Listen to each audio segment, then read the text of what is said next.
IPL 2026 वो लम्हा जिसका इंतजार हर क्रिकेट प्रेमी की धड़कनों में बस चुका था। और जैसे ही 19वें एडिशन का आगाज हुआ, चेन्नई के ऐतिहासिक चिन्ना स्वामी स्टेडियम में एक अलग ही जादू बिखर गया। चारों तरफ रोशनी, शोर, जुनून और उम्मीदों का समंदर। और इसी समंदर के बीच आमने सामने थी दो ढाकर टीमें, रॉयल चैलेंजर्स बेंगलोर और सनराइजर्स हैदराबाद। एक तरफ जुनून और स्टार पावर, तो दूसरी तरफ संतुलन और विस्फोटक बल्लेबाजी की पहचान। टॉस जीता रजत पाटीदार ने और बिना झिझक पहले गेंदबाजी का फैसला किया। एक ऐसा फैसला जो उस पल में साहसी भी था और आत्मविश्वास से भरा हुआ भी, जैसे वो पहले ही इशारा दे रहे हो कि आज कहानी उनके हिसाब से लिखी जाएगी। सनराइजर्स हैदराबाद की तरफ से ओपनिंग करने आए ट्रेविस हेड और अभिषेक शर्मा, दो ऐसे बल्लेबाज जो पावर प्ले को अपनी जागीर बना लेते हैं, जो पहली ही गेंद से गेंदबाजों पर टूट पड़ते हैं।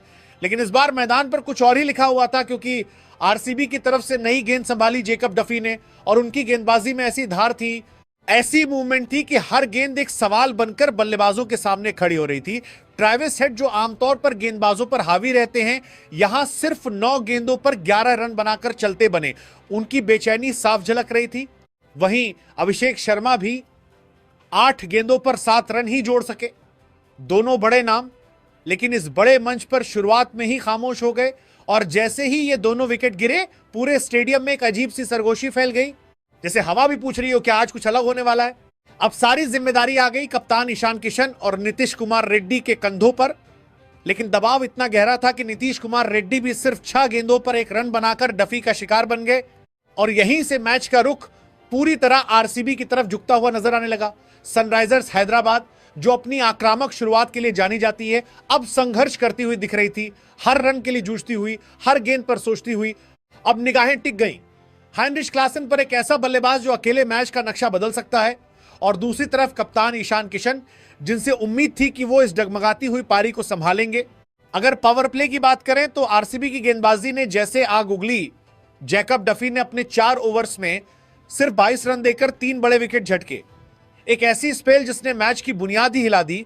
भुवनेश्वर कुमार ने भी अपने अनुभव का पूरा इस्तेमाल किया और 2 ओवर्स में सिर्फ 15 रन दिए, जबकि अभिनंदन सिंह थोड़े महंगे जरूर साबित हुए, 1 ओवर में 16 रन देकर। लेकिन जब एक छोर से लगातार विकेट गिर रहे हो तो रन देना भी उतना भारी नहीं पड़ता।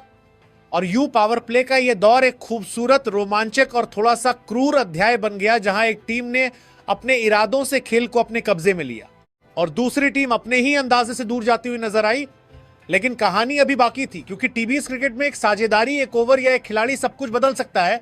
और अब सबकी नजरें इस बात पर टिक गई थी कि क्या ईशान किशन और हेनरिक क्लासन इस डूबती हुई पारी को किनारे तक ला पाएंगे, या फिर आरसीबी का यह आगाज एक पूरी तरह से एक तरफा कहानी बन जाएगा। लेकिन क्रिकेट की सबसे खूबसूरत बात यही है कि जब लगता है कहानी एक दिशा में जा रही है, तभी कोई साझेदारी, कोई जज्बा, कोई इरादा उसे पलट देता है। और ठीक वैसा ही हुआ जब हाइनरिच क्लासन और ईशान किशन क्रीजेस पर साथ आए। एक तरफ अनुभव और पावर का बेजोड़ मेल, तो दूसरी तरफ कप्तानी की जिम्मेदारी और जज्बे की मिसाल। दोनों ने मिलकर न सिर्फ पारी को संभाला, बल्कि उस बिखरती हुई कहानी को फिर से जोड़ा, जिसे पावर प्ले में रॉयल चैलेंजर्स बैंगलोर ने तोड़ दिया था। हर गेंद के साथ उनका आत्मविश्वास बढ़ता गया। क्लासन ने अपनी नेचुरल अटैकिंग स्टाइल में गेंदबाजों पर दबाव बनाना शुरू किया। कभी लॉन्गॉन के ऊपर से ताकतवर छक्का, तो कभी कवर के बीच से चीरता हुआ चौका। उनकी बल्लेबाजी में एक रौब था, एक अंदाज था जो बता रहा था कि मैच अभी खत्म नहीं हुआ। वहीं दूसरी तरफ ईशान किशन चट्टान की तरह खड़े रहे। उन्होंने जल्दबाजी नहीं की, बल्कि हर गेंद को पढ़ते हुए, हर मौके को समझते हुए पारी को आगे बढ़ाया। और देखते ही देखते दोनों के बीच एक शानदार साझेदारी खड़ी हो गई, जिसने सनराइजर्स हैदराबाद को एक बार फिर मुकाबले में लौटा दिया। अब स्टेडियम का माहौल भी बदलने लगा था। जहां पहले सन्नाटा था, अब उम्मीदों की आवाज गूंजने लगी थी और यूं लगने लगा था कि हैदराबाद आसानी से 200 के पार पहुंच जाएगी। लेकिन तभी मैच ने फिर करवट ली और इस बार कहानी लिखी फील्डिंग ने। हाइनरिच क्लासन जब 22 गेंदों पर 31 रन बनाकर खेल रहे थे और खतरनाक होते जा रहे थे, तभी बाउंड्री लाइन पर खड़े फिल सॉल्ट ने ऐसा कैच पकड़ा कि पल भर के लिए वक्त थम गया। गेंद हवा में ऊंची गई, हर किसी की नजर उसी पर टिक गई और फिर सॉल्ट ने बाउंड्री के पास बैलेंस बनाते हुए हवा में उड़ते हुए उसे लपक लिया। यह सिर्फ एक कैच नहीं था, यह मैच का टर्निंग पॉइंट था। एक ऐसा लम्हा जिसने सनराइजर्स हैदराबाद की रफ्तार पर अचानक ब्रेक लगा दिया। लेकिन कहानी यहीं खत्म नहीं हुई, क्योंकि कप्तान ईशान किशन अभी भी डटे हुए थे। वो अकेले लड़ रहे थे, हर शॉट में जिम्मेदारी झलक रही थी, हर रन में टीम के लिए जंग लड़ने का जज्बा था। उन्होंने 48 गेंदों पर 80 रन की शानदार पारी खेली, जिसमें 8 चौके और 5 गगनचुंबी छक्के शामिल थे। उनकी बल्लेबाजी एक कविता की तरह थी, संयम, आक्रामकता और जुनून का संगम। लेकिन किस्मत ने यहां भी एक और मोड़ रखा था और एक बार फिर वही नाम सामने आया, फिल सॉल्ट, जिन्होंने एक और हैरतअंगेज कैच पकड़कर ईशान किशन की इस यादगार पारी का अंत कर दिया। और इस तरह एक बार फिर आरसीबी ने मुकाबले पर अपनी पकड़ मजबूत कर ली। लेकिन आखिरी ओवर्स में जो हुआ उसने इस कहानी को और भी खास बना दिया। अनिकेत वर्मा ने मैदान पर आते ही जैसे तूफान ला दिया। सिर्फ 18 गेंदों पर 43 रन ठोककर उन्होंने मैच का पूरा रंग बदल दिया। 4 छक्के और 3 चौकों से सजी उनकी पारी ने यह साबित कर दिया कि टीबीएस क्रिकेट में आखिरी ओवर तक कुछ भी संभव है। और यही धमाकेदार फिनिश सनराइजर्स हैदराबाद को 201 रनों के शानदार स्कोर तक ले गया। एक ऐसा स्कोर जो कुछ समय पहले नामुमकिन लग रहा था, लेकिन जज्बे, साझेदारी और आखिरी ओवरों के तूफान ने उसे हकीकत बना दिया। और अब मंच तैयार था एक और रोमांचक चेस के लिए, जहां हर गेंद एक नई कहानी लिखने वाली थी।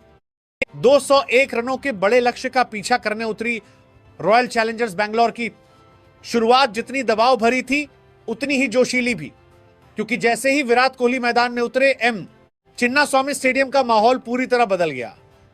हर तरफ विराट विराट की गूंज, स्टैंड्स में बैठे हजारों फैंस का जुनून और एक ऐसा एहसास जैसे पूरा स्टेडियम अपनी सांसें रोककर इस रन चेस की शुरुआत देखना चाहता हूं। उनके साथ ओपनिंग करने आए फिल सॉल्ट, जिनसे तेज शुरुआत की उम्मीद थी, लेकिन क्रिकेट की अनिश्चितता ने यहां भी अपना रंग दिखाया और फिल सॉल्ट सिर्फ 7 गेंदों पर 8 रन बनाकर पवेलियन लौट गए। एक शुरुआती झटका जिसने पल भर के लिए आरसीबी के खेमे में सन्नाटा ला दिया, लेकिन इसी सन्नाटे के बीच एक नई कहानी लिखी जाने लगी। क्रीज पर मौजूद थे विराट कोहली और उनके साथ जुड़े देवदूत पडिक्कल, और इन दोनों ने मिलकर जैसे मैच की रफ्तार ही बदल दी। विराट ने अपनी क्लासिक अंदाज में पारी को संभाला, हर शॉट में टाइमिंग, हर रन में समझदारी और हर मूव में एक कप्तानी वाली ठहराव। तो वहीं पडिक्कल ने आक्रामकता का जिम्मा उठाया। उन्होंने शुरुआत से ही गेंदबाजों पर हमला बोला, कवर ड्राइव, पुल शॉट और लॉफ्टेड हिट्स के जरिए गेंद को मैदान के हर कोने में पहुंचाया। उनकी बल्लेबाजी में आत्मविश्वास साफ झलक रहा था और यही आत्मविश्वास पूरी टीम में फैलता चला गया। दोनों बल्लेबाजों के बीच साझेदारी इतनी शानदार बनती गई कि सनराइजर्स हैदराबाद के गेंदबाज पूरी तरह बेबस नजर आने लगे। उनकी लाइन लेंथ बिगड़ती चली गई और हर ओवर के साथ दबाव बढ़ता गया। पावर प्ले के 6 ओवर खत्म होते होते स्कोरबोर्ड पर 1 विकेट के नुकसान पर 79 रन चमक रहे थे। एक ऐसा स्कोर जिसने न सिर्फ रन चेस को आसान बना दिया, बल्कि आरसीबी के खेमे में जीत की उम्मीदों को भी और मजबूत कर दिया। विराट और पडिक्कल के बीच यह साझेदारी सिर्फ रन जोड़ने की नहीं थी, बल्कि एक मैसेज थी कि यह टीम बड़े लक्ष्य से डरने वाली नहीं है, बल्कि उसे अपने अंदाजे में हासिल करने की क्षमता रखती है। और जैसे जैसे यह साझेदारी आगे बढ़ रही थी, वैसे वैसे मैच का रोमांच अपने चरम की तरफ बढ़ता जा रहा था, जहां हर शॉट पर तालियां, हर बाउंड्री पर शोर और हर ओवर के साथ बढ़ती उम्मीदें इस मुकाबले को एक यादगार क्रिकेटिंग जश्न में बदल रही थी। और फिर वो लम्हा आया जिसने इस पूरे मुकाबले को एक यादगार कहानी में बदल दिया। विराट कोहली, जिन्हें यूं ही चेज मास्टर नहीं कहा जाता, उन्होंने जिस अंदाज में बल्लेबाजी की, उसने हर किसी को उनकी क्लास का फिर से एहसास करा दिया। 201 रनों जैसे बड़े लक्ष्य का पीछा करते हुए उन्होंने न जल्दबाजी दिखाई, न ही घबराहट, बल्कि हर गेंद को समझते हुए, हर ओवर को प्लान करते हुए एक ऐसी पारी खेली जिसमें अनुभव, संयम और आक्रामकता का बेहतरीन संतुलन देखने को मिला। स्टेडियम में बैठे दर्शक हर शॉट पर झूम उठते, हर रन पर तालियां बजती और हर बाउंड्री के साथ कोहली कोहली की गूंज और तेज होती जाती। दूसरी तरफ देवदत्त पडिक्कल ने उनका शानदार साथ निभाया। उन्होंने अपने आक्रामक खेल से दबाव को कम किया और रन रेट को लगातार बनाए रखा। दोनों के बीच तालमेल इतना बेहतरीन था कि लक्ष्य कभी भी मुश्किल नजर ही नहीं आया। ऐसा लग रहा था जैसे ये चेज नहीं, बल्कि एक खूबसूरत स्क्रिप्ट हो जो धीरे धीरे अपने अंजाम तक पहुंच रही हो। सनराइजर्स हैदराबाद ने बीच बीच में वापसी की कोशिश जरूर की, लेकिन उनकी फील्डिंग ने उनका साथ नहीं दिया। कहीं आसान कैच छूटे, कहीं मिस फील्डिंग से अतिरिक्त रन मिले और यही छोटी छोटी गलतियां आखिरकार बड़ी बनती चली गई, जिसका खामियाजा उन्हें मैच हारकर भुगतना पड़ा। क्योंकि टीबीज जैसे फॉर्मेट में हर रन, हर मौका बेहद कीमती होता है और जब सामने रॉयल चैलेंजर्स बैंगलोर जैसी टीम हो, जिसके पास विराट कोहली जैसा अनुभवी बल्लेबाज मौजूद हो, तो ऐसी गलतियों की कोई गुंजाइश नहीं बचती। और आखिरकार हुआ भी वही। आरसीबी ने बड़े ही सलीके और आत्मविश्वास के साथ इस 201 रनों के लक्ष्य को हासिल कर लिया और आईपीएल 2026 में अपनी पहली जीत दर्ज करते हुए एक मजबूत संदेश दे दिया कि यह टीम इस सीजन में सिर्फ खेलने नहीं बल्कि जीतने के इरादे से उतरी है। और इस जीत के पीछे सबसे बड़ी कहानी रही विराट कोहली की, वो शानदार, यादगार और दिल जीत लेने वाली पारी, जिसने एक बार फिर साबित कर दिया कि बड़े मंच पर बड़े खिलाड़ी ही सबसे ज्यादा चमकते हैं।